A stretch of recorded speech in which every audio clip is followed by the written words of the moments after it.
So being up here is different, but my name's Seraphim, and I've been privileged enough to take part of this workshop. This piece specifically was written on the first day that we had our workshop. What we got given was a paper or different papers that had words on it, and it came with meanings, and coincidentally I got the word dream.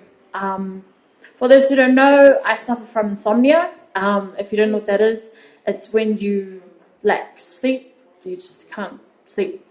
So I decided to share that piece today, and so I hope you enjoy.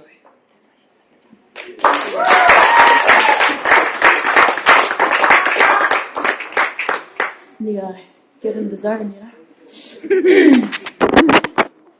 Blankets of stars and clouds of cream. Some nights I long to sleep and dream. See, for some people, sleep is their escape. They indulge in the sky of Superman's cape.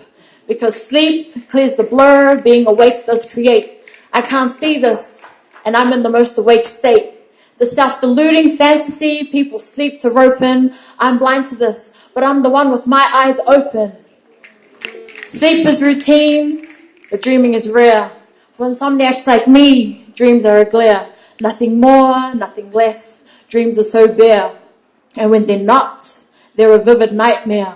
The diagnosis has it labeled sleep paralysis. Lucid dreaming is a colloquial analysis. People struggle to stay awake, but I can't find sleep. Buried in expensive sheets, but dreams are cheap.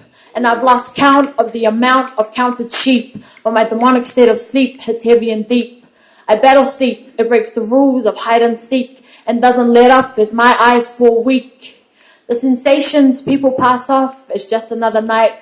The luxury of dancing on galaxies and light is nothing but terror and murder of mind. And sleep is something I'm deprived to find. Each hour decreases darkness, but mine begins point blank. Pandora's let my mind find her sins. And as I face the night with an empty me, I still hope that one night will let me see blankets of stars and clouds of cream. Some nights I long to sleep and dream.